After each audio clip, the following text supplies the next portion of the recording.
What's going on, guys? Brad here. In this video, I want to talk about calibrating your home theater, why you'd want to consider doing it, and try to answer the question, is calibration really that important?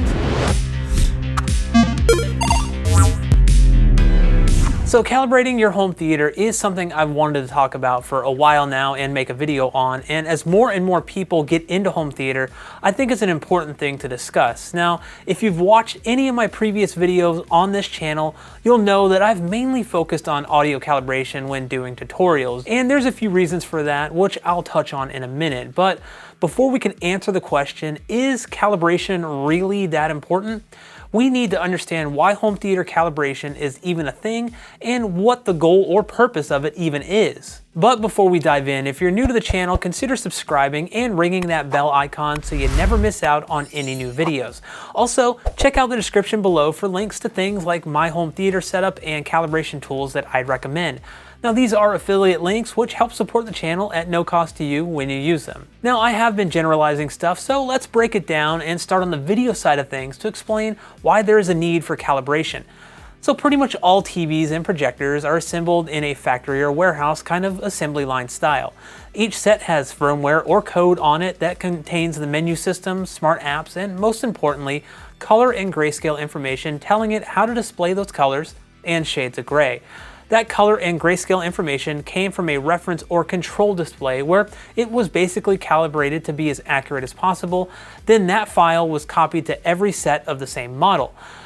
Now, that's glossing over a bunch of other super technical things, but you get the gist of it. So wouldn't that mean that your display should be as accurate as the reference or control display?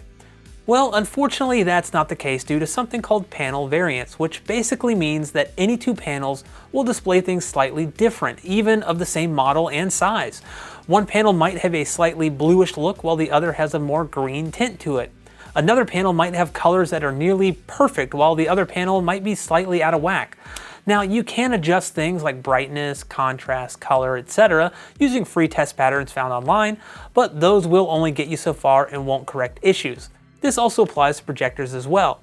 Now, these variances between displays are why calibration is needed, well, part of it anyway. I'll get to that soon when I go over the goal of calibrations. Now, moving over to the audio side of things, and stuff does get a bit simpler.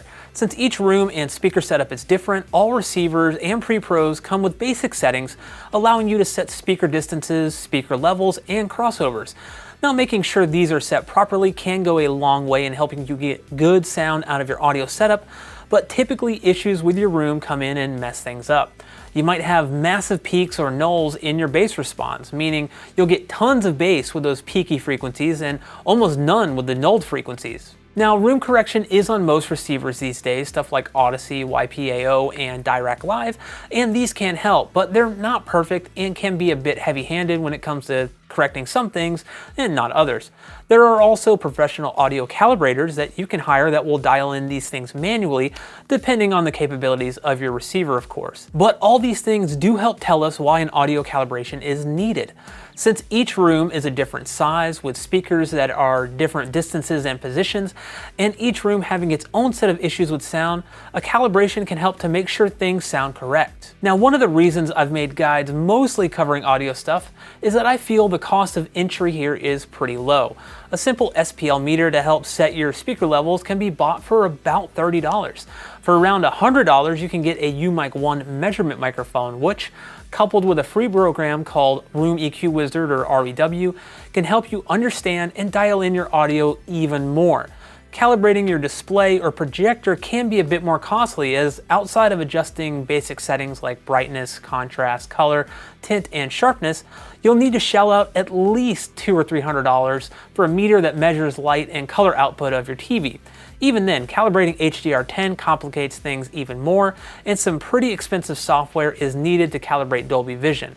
It's one of the reasons I haven't covered it on this channel yet, though I hope to in the future. So what is the ultimate goal of calibrating your audio and video system? Well, it basically comes down to having your system be as transparent to the source material as possible.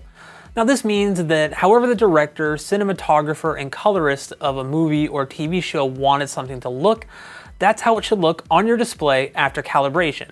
Same with audio, how the director and mixing engineers wanted it to sound when they mixed it, and mastered, it is technically how it should sound in your home, obviously depending on how capable your system is.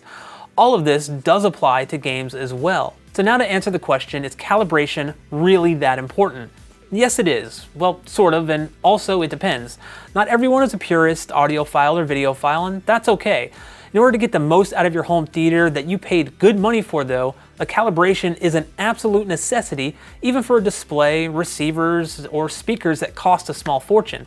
But there's also room for personal preference as well. Some people want a bit more bass or a bit more clarity in the mids, or maybe they want a bit more sharpness when playing games, and that's fine.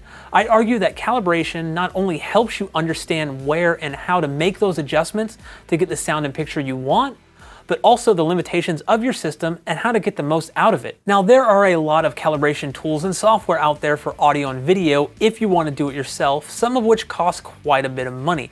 And you will need to spend some time getting to know those tools and software if you want to get good results. Or you could choose to hire a professional calibrator, which can cost quite a bit of money as well. I mean, it's that age-old saying, you either spend time to save money or spend money to save time. What you choose is entirely up to you. If you enjoyed this video and found it helpful, please consider giving it a thumbs up. I don't know why I did this. It's much appreciated. If you have any questions about what I covered in this video, please leave a comment down below and let me know.